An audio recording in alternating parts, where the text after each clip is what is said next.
everyone, welcome back to my channel. ഇത് എൻ്റെ first ലിപ്പൺ ആർട്ടിൻ്റെ video ആണ്. അപ്പോൾ എങ്ങനെയുണ്ടെന്ന് നിങ്ങളെല്ലാവരും കമൻറ്റ് ബോക്സിൽ പറയാം. ഇത് ഇഷ്ടപ്പെട്ടിട്ടുണ്ടെങ്കിൽ ലൈക്ക് ചെയ്യാൻ മറക്കരുത്. അപ്പോൾ ലിപ്പൺ ആർട്ട് പലവരുടെ വീഡിയോ കണ്ടപ്പോൾ ചെയ്യാൻ വളരെ ഈസിയാണെന്ന് തോന്നിയിട്ടുണ്ടായിരുന്നു. പക്ഷേ ചെയ്തുകൊണ്ടിരുന്നപ്പോഴാണ് മനസ്സിലായി ഒരുപാട് കാര്യങ്ങൾ ശ്രദ്ധിക്കാനുണ്ട്. അപ്പോൾ എൻ്റെ ഈ വീഡിയോയിൽ നിങ്ങൾക്ക് മനസ്സിലാക്കാൻ പറ്റും എന്തൊക്കെ കാര്യങ്ങൾ ശ്രദ്ധിക്കാനുണ്ടെന്ന്. അപ്പോൾ നമുക്ക് വീഡിയോയിലേക്ക് കിടക്കാം. ലിപ്പൺ ആർട്ടിന് നമുക്ക് ആദ്യം വേണ്ടുന്ന MDF ബോർഡാണ്. ഇത് ഞാൻ ആമസോണിൽ നിന്നാണ് വാങ്ങി. ഇതിൻ്റെ സെൻറ്റർ പോയിൻറ്റ് മാർക്ക് ചെയ്യാൻ ഏറ്റവും ഡിഫിക്കൽട്ട്. അപ്പോൾ ഞാൻ എന്ത് ചെയ്തു, ഈ ബോർഡ് എടുത്തിട്ട് സർക്കുലർ പേപ്പറിൻ്റെ മുകളിൽ വെച്ചു. അതിനുശേഷം അതേ ഷേപ്പിൽ ആ പേപ്പറിന് റൗണ്ട് കട്ട് ചെയ്തെടുത്തു. ആ പേപ്പറിനെ ഹാഫ് മടക്കി വീണ്ടും ഹാഫ് മടക്കി. അപ്പോൾ നമുക്ക് പേപ്പറിൻ്റെ സെൻറ്റർ പോയിൻറ്റ് കിട്ടുമല്ലോ. പേപ്പറിനെ വീണ്ടും ഇനി നിവർത്തിയിട്ട് അപ്പോൾ ആ ക്രോസിങ് കിട്ടിയില്ല. അതാണ് പേപ്പറിൻ്റെ സെൻറ്റർ പോയിൻറ്റ്. എന്നിട്ട് നമുക്കൊരു ഒരു പെൻസിൽ എടുത്തിട്ട് അതിൻ്റെ സെൻറ്റർ പോയിൻറ്റ് ആ ക്രോസിങ് വരുന്ന സ്ഥലത്ത് ചെറുങ്ങനെ മോനേനെ കൊണ്ടൊരു ഹോളൊക്കെ ആക്കിയിട്ട് മാർക്ക് കൊടുക്കാം. അപ്പോൾ നമ്മൾക്ക് ആ ബോർഡിൻ്റെ സെൻറ്റർ പോയിൻറ്റ് കിട്ടും. ഇതാണ് ഏറ്റവും ഇമ്പോർട്ടൻറ്റ് പോയിൻറ്റ്. സെൻറ്റർ പോയിൻറ്റ് കിട്ടിയില്ലേ കറക്റ്റ് കിട്ടില്ല കേട്ടോ. ഇതുപോലെ സർക്കുലർ സ്കെയിൽ വാങ്ങി ഞാൻ. അതിനുശേഷം ഇതുപോലെ എത്ര സെക്ഷൻസ് വേണം അതൊക്കെ ഞാൻ ആ സർക്കുലർ സ്കെയിൽ വെച്ച് മാർക്ക് ചെയ്ത്, പിന്നെ സ്ട്രെയിറ്റ് സ്കെയിൽ വെച്ചിട്ട് അതിൻ്റെ സെക്ഷൻസൊക്കെ ഡിവൈഡ് ചെയ്തെടുത്ത്, പിന്നെ കോമ്പസ് യൂസ് ചെയ്തിട്ട് നമുക്ക് ഇതുപോലെ സർക്കിൾസ് വരച്ചെടുക്കാം. എത്ര ലെയേഴ്സ് ഓഫ് ഡിസൈൻ വേണം. ഞാൻ ഫസ്റ്റ് ടൈം ആയതുകൊണ്ട് ഒറ്റ ഒരു ലെയർ മാത്രമേ ചെയ്തിട്ടുള്ളൂ. അതിനുശേഷം സെൻറ്ററിലൊരു വലിയ മിറർ വെക്കാമെന്ന് വിചാരിച്ചു. അപ്പോൾ മിറർ വെച്ചിട്ട് ആദ്യം തന്നെ അതിൻ്റെ ഔട്ട്ലൈൻ വരച്ചെടുത്തു. അപ്പോൾ അതിൻ്റെ ഉള്ളിൽ ഡിസൈൻ ചെയ്യേണ്ട ആവശ്യമില്ലല്ലോ. ആ സ്പേസ് വെറുതെ ബ്ലാങ്ക് വിടാം. ബാക്കി സ്ഥലത്ത് ഇതുപോലെ ഞാൻ ഡിസൈൻസ് സിമ്പിളായിട്ട് വരച്ചെടുത്തിട്ടുണ്ട്. 2-3 ലെയർ ഇതുപോലെ കൊടുത്തിട്ടുണ്ട് മിറർ വർക്കൊക്കെ ചെയ്യാൻ വേണ്ടിയിട്ട്. എന്നിട്ട് നമുക്കിതുപോലെ മോൾഡഡ് ക്ലേ എടുക്കാം. അതിനെ 2 ഈക്വൽ സെക്ഷനായി എടുത്തിട്ട് നന്നായിട്ട് കുഴച്ചെടുക്കാം. ഇനി നമുക്കൊരു ടൈൽസിൻ്റെ മുകളിൽ കുറച്ച് ടാൽക്കം പൗഡർ വിതറാം. അത് ഒട്ടിപ്പിടിക്കാണ്ടിരിക്കാൻ വേണ്ടിയിട്ടാണ്. കൈക്കും ടൈൽസിനൊന്നും ഒട്ടിപ്പിടിക്കാതിരിക്കാൻ വേണ്ടിയിട്ടാണ്. അപ്പോൾ കുറച്ച് അധികം പൗഡർ ആക്കിയാലും ബുദ്ധിമുട്ടാണെന്ന് എനിക്ക് മനസ്സിലായി. അപ്പോൾ ഞാൻ എന്ത് ചെയ്തു, കയ്യിലെടുത്തിട്ട് പൗഡറൊക്കെ അങ്ങോട്ട് തെന്നി മാറ്റിയിട്ട് അതിനുശേഷം നന്നായിട്ട് കൈ കൊണ്ട് ഇതുപോലെ സ്പ്രെഡ് ചെയ്യാൻ തുടങ്ങി. നല്ലൊരു കോഡ് പോലെ ആക്കിയെടുക്കണം. അപ്പോൾ ഞാനൊരു സ്പോഞ്ച് യൂസ് ചെയ്തു. സ്പോഞ്ച് യൂസ് ചെയ്തപ്പോൾ സൂപ്പർ, എന്തൊരു ഈസി ആയിട്ടാണോ ആക്കാൻ പറ്റുന്നത്. സൂപ്പറായിട്ട് ആക്കാൻ പറ്റും. ഇതുപോലെ ഒരു യൂണിഫോം തിക്നെസ്സിൽ നമുക്ക് നല്ല നീണ്ട കോഡ് പോലെ ആക്കാൻ പറ്റും. അപ്പോൾ ഞാനതുപോലെ ആക്കിയെടുത്തു. ഇതുപോലെ കുറേ കോഡ്സ് ആക്കിയെടുത്തു. അതിനുശേഷം ബോർഡിൻ്റെ മുകളിൽ ഫാബ്രിക് ഗ്ലൂ ആണ് ഞാൻ ആക്കി കൊടുത്തത്. വീഡിയോയിൽ കാണിക്കാൻ വിട്ടുപോയതാണ്. ഫെവിക്കോൾ അല്ല, ഞാൻ ഫാബ്രിക് ഗ്ലൂ ആണ് യൂസ് ചെയ്തത്. എന്താ അറിയില്ല, ഞാൻ അധികം വീഡിയോസിലും ഫാബ്രിക് ഗ്ലൂ ആണ് കാണുന്നത്. അതുകൊണ്ട് ഞാൻ ഫാബ്രിക് ഗ്ലൂ യൂസ് ചെയ്തു. ഇല്ലെങ്കിൽ ഫെവിക്കോളും യൂസ് ചെയ്താൽ. അതിനുശേഷം ഇതുപോലെ ആ അറ്റം കട്ട് ചെയ്തെടുത്തിട്ട് അവിടെ ചെറുതായിട്ടൊന്ന് പ്രസ് ചെയ്ത് ജോയിൻ ചെയ്തെടുക്കുക. ഷേപ്പൊക്കെ കറക്റ്റാക്കി എടുക്കുക. അതേപോലെ രണ്ടാമത്തെ ലെയറും കോഡ് ഒട്ടിച്ച് കൊടുത്തു. ഇനി ഇതിൻ്റെ മുകളിൽ എന്തൊക്കെയൊക്കെ ടെക്സ്ചർ കൊടുക്കണ്ടേ. അപ്പോൾ ഞാനൊരു സ്കെയിൽ യൂസ് ചെയ്തിട്ട്, ടൂൾസൊന്നും ഇല്ലല്ലോ, ഇല്ലതിനെ കൊണ്ട് ഓണം പോലെ. അപ്പോൾ സ്കെയിൽ യൂസ് ചെയ്തിട്ട് ഇതുപോലെ ഞാൻ ഡിസൈൻ കൊടുത്തു അതിൻ്റെ മുകളിൽ. ഇനി അടുത്ത സർക്കിളിൻ്റെ മുകളിൽ ഞാൻ എന്ത് ചെയ്തു, പെയിൻറ്റിങ് ബ്രഷിൻ്റെ ബാക്ക് സൈഡ് യൂസ് ചെയ്തിട്ട് ഇതുപോലെ ഒരു കോരോ കുത്തു കൊടുത്തു. പിന്നെ ഒരു ലെയറും കൂടി ആക്കി. അതിൻ്റെ മുകളിൽ ഞാൻ എന്ത് ചെയ്തു, റീഫിൽഡ് ബാക്ക് സൈഡ്, അതിനെ കൊണ്ട് വേറെ നല്ലൊരു ഡിസൈനാണ് കിട്ടിയത് ബാക്ക് സൈഡിനെ കൊണ്ട്. അപ്പോൾ ഇത് സൂം ചെയ്ത് കാണിച്ചു തരാം. കണ്ടോ, ഇതുപോലെ നല്ല ടെക്സ്ചർ കിട്ടി. 3 എണ്ണത്തിന് നല്ല ടെക്സ്ചർ കിട്ടി. ഇനി നമ്മൾക്കിതിൻ്റെ സൈഡിൽ ചെയ്യേണ്ടത് ഈ ഫ്ലവർ പെറ്റൽ പോലത്തെ ആ സ്ഥലമാണ്. അപ്പോൾ അത് ചെയ്യാൻ കുറച്ച് ശ്രദ്ധിച്ച് ചെയ്യണം. ഇതുപോലെ ഞാൻ ഇപ്പം നൈഫ് യൂസ് ചെയ്യാൻ തുടങ്ങി. ആദ്യം സ്കെയിലിനെ കൊണ്ടാണ് കട്ട് ചെയ്തത്. അപ്പോൾ കറക്റ്റ് ഫിനിഷിങ് കിട്ടുന്നുണ്ടായിട്ടില്ല. പിന്നെ നൈഫ് യൂസ് ചെയ്തിട്ട് കട്ട് ചെയ്തു. അതേപോലെ ഈ ഷേപ്പ് പെട്ടെന്ന് തന്നെ ചെയ്തെടുക്കണം. പിന്നീട് നമുക്ക് അയ്യോ ഷേപ്പ് മാറിപ്പോയി കുറച്ച് ഇപ്പുറത്തേ വരണമായിരുന്നു എന്നൊക്കെ വിചാരിച്ചാൽ നടക്കില്ല. കാരണം ഒരു 5-10 മിനിറ്റ് കൊണ്ട് തന്നെ അത് നന്നായിട്ട് ഹാർഡാവാൻ തുടങ്ങും. പിന്നെ അതിന് ഷേപ്പ് മാറ്റാൻ ബുദ്ധിമുട്ടാണ്. അപ്പം ഇതുപോലെ ഫുൾ കംപ്ലീറ്റ് ചെയ്തെടുക്കാം. അപ്പോൾ കുറച്ച് ക്ലേ ബാക്കി ഉണ്ടായിരുന്നു. അതിനെക്കൊണ്ട് പിന്നെ ഞാൻ എന്ത് ചെയ്തു, കുറച്ച് ബോൾസ് ആക്കിയിട്ട് സെൻറ്ററിൽ ഇതുപോലെ ഒരു ഗ്യാപ്പിൻ്റെ ഇടയിൽ ഒട്ടിച്ചു കൊടുത്തു. അപ്പോൾ നമ്മൾ ഈ ചപ്പാത്തിക്ക് വയ്ക്കുന്ന പോലെ രാവിലത്തേക്കും രാത്രിത്തേക്കും ഒരുമിച്ച് കുഴച്ച് വെക്കാനൊന്നും പറ്റില്ല. ആവശ്യത്തിന് വേണ്ടി കുറച്ച് നമ്മൾ സമയമില്ലതുപോലെ കുറച്ച് കുഴച്ചെടുത്തിട്ട് ചെയ്യുന്നതാണ് നല്ലത്. എന്നാലും നമുക്കതിൻ്റെ ഷേപ്പിങ്ങൊക്കെ കൊടുക്കാം. അങ്ങനെ ഈ സർക്കിൾ ഇങ്ങനെ വെറുതെ കിടക്കുമ്പോൾ ഒരു ഭംഗി ഉണ്ടായിട്ടില്ല. അപ്പോൾ വീണ്ടും ഞാൻ റീഫിലൊക്കെ എടുത്തിട്ട് അതിൻ്റെ സെൻറ്ററിലൊരു കുത്തു കൊടുത്തു. അപ്പോൾ നല്ലൊരു ടെക്സ്ചർ വന്നു. അത് കാണാൻ ഭംഗിയുണ്ടായിരുന്നു. ഇപ്പം സൂം ചെയ്ത് കാണിച്ചാലേ അത് മനസ്സിലാവുമല്ലോ. ഞാൻ ലാസ്റ്റിൽ കാണിച്ചു തരാം. അപ്പോൾ അത് ഭംഗിയായിട്ട് അതിന് നല്ലൊരു ഡിസൈനും കൂടി കൊടുത്തപ്പോൾ എൻ്റെ ക്ലേനെ കൊണ്ടുള്ള ഡിസൈൻ കംപ്ലീറ്റായി.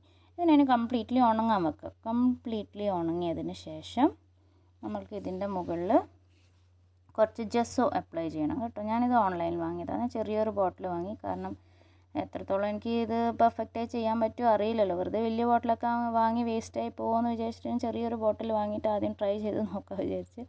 അപ്പോൾ ഗെസ്സോ എടുത്തിട്ട് ഇതുപോലെ അപ്ലൈ ചെയ്തു. ബ്രഷ് യൂസ് ചെയ്തിട്ട് എല്ലാ സ്ഥലത്തും ഇതുപോലെ അപ്ലൈ ചെയ്ത് കൊടുത്തു. ബോർഡിൻ്റെ മുകളിലും ക്ലേനെ കൊണ്ട് ചെയ്ത ഡിസൈനിൻ്റെ മുകളിലൊക്കെ അപ്ലൈ ചെയ്ത് കൊടുത്തു.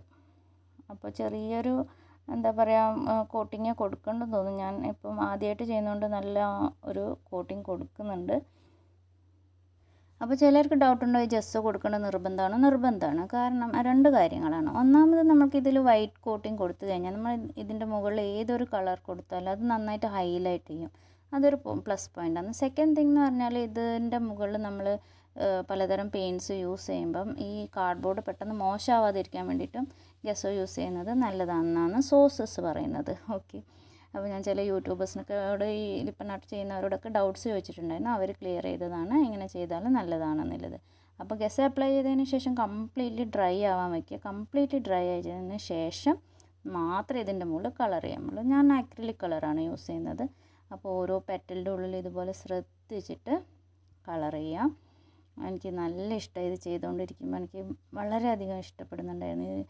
ഫൈനലി ആകുമ്പോൾ നല്ലൊരു ഇഷ്ടവും താല്പര്യമൊക്കെ വന്ന്, അപ്പോൾ കുഴപ്പമില്ലാന്ന് എനിക്ക് തോന്നാൻ തുടങ്ങി ഇത്രയൊക്കെ ചെയ്യുമ്പോഴേക്ക്. അതിനുശേഷം ഞാൻ ഗ്രീൻ കളറാണ് യൂസ് ചെയ്തത്.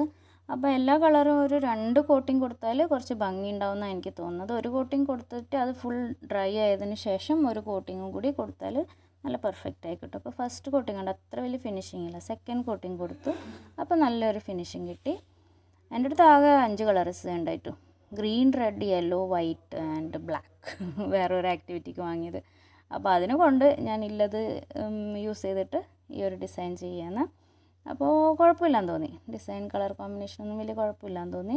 അതിനുശേഷം നമ്മൾ ഈ എന്താ പറയുക ക്ലേ ചെയ്തിട്ടില്ലേ, അതിൻ്റെ മുകളിൽ ഗെസ്സോ ഉണ്ട്. അപ്പോൾ വൈറ്റ് കളർ ഉണ്ട്, പക്ഷെ എന്നാലും അതിനെ നന്നായിട്ട് ഹൈലൈറ്റായി കാണാൻ വേണ്ടിയിട്ട് അതിൻ്റെ മുകളിൽ വൈറ്റ് കളർ ആക്രിലിക് കളർ ഞാൻ പെയിൻറ്റ് ചെയ്തെടുക്കുന്നുണ്ട്. അപ്പോൾ കുറച്ചും കൂടി നല്ല ഭംഗിയായിട്ടത് ഹൈലൈറ്റായി കിട്ടും.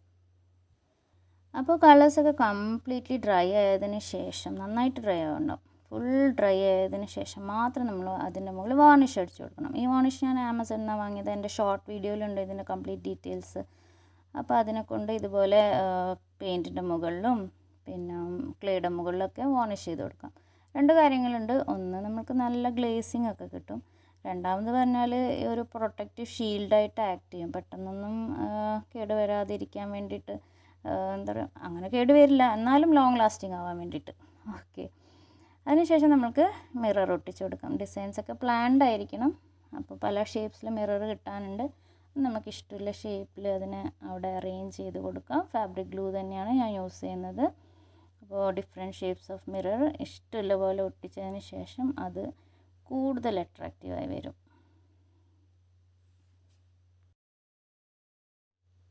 ഈ ലിപ്പൺ ആർട്ടിനെ നമ്മൾ മഡ് ആർട്ട് എന്നൊക്കെ പറയും, ക്ലേ ആർട്ട് എന്നൊക്കെ പറയും. കാരണം ഇത് ഗുജറാത്തിലെ കച്ച് ഗ്രാമത്തിൽ ഇതുപോലെ കളിമണ്ണിനെ കൊണ്ട് അവർ ചുമരിൽ ചെയ്യുന്ന ഒരു ആർട്ട് വർക്കാണ്, അവരുടെ ട്രഡീഷണൽ ആർട്ട് വർക്കാണ്.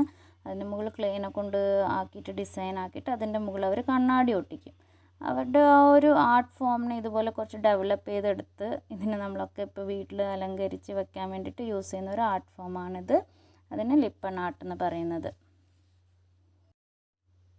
അപ്പോൾ ഇതുവരെ എത്തിയപ്പോൾ എനിക്ക് തോന്നുന്നു കുഴപ്പമില്ല, ഫസ്റ്റ് ടൈം ചെയ്തതല്ല, എൻ്റെ ലിപ്പൺ ആർട്ട് വലിയ കുഴപ്പമൊന്നുമില്ല. അപ്പോൾ ഇത് ചെയ്തുകൊണ്ടിരുന്നപ്പോൾ എനിക്ക് കുറേ കാര്യങ്ങളൊക്കെ പഠിക്കാൻ പറ്റി കേട്ടോ.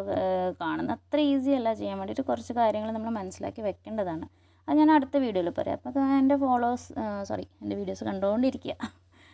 അപ്പോൾ സെൻറ്ററിൽ ഇതുപോലെ ഫാബ്രിക് ഗ്ലൂവോ ഫെവിക്കോളോ യൂസ് ചെയ്തിട്ട് ഈ മിറർ ഒട്ടിക്കുക. മിററിന് മുകളിൽ ഒരു കോട്ടിങ് ഉണ്ടാകും, പ്ലാസ്റ്റിക് കോട്ടിങ്. അത് ഈസി ആയിട്ട് നമുക്ക് പറിച്ചെടുക്കാൻ പറ്റും. പിന്നെ ഇത് പൊട്ടുന്ന മിററല്ല, ഇത് ആക്രിലിക് മിറർ അങ്ങനെ എന്തോ ആണ് ഇതിന് പറയുന്നത്. ആമസോണിൽ നിന്ന് വാങ്ങിയതാണ്. അപ്പോൾ അടുത്ത വീഡിയോയിൽ ഞാൻ ബാക്കി കുറച്ച് കൂടി ഡീറ്റെയിൽസ് പറയാം. ഇതിന് ഒരുപാട് പറയാനുണ്ട്. ഫുൾ പറയാൻ നിന്നാൽ വീഡിയോ 1 മണിക്കൂറാവും. അപ്പം നിങ്ങളെൻ്റെ വീഡിയോസ് ലൈക്ക് ചെയ്യുക, സബ്സ്ക്രൈബ് ചെയ്യാത്തവരുണ്ട് സബ്സ്ക്രൈബ് ചെയ്യുക. കൂടുതൽ ലിപ്പൺ ആർട്സ് ഡീറ്റെയിൽസ് ആയിട്ട് ഞാൻ വീണ്ടും വരും. അതുവരെ നന്ദി, നമസ്കാരം.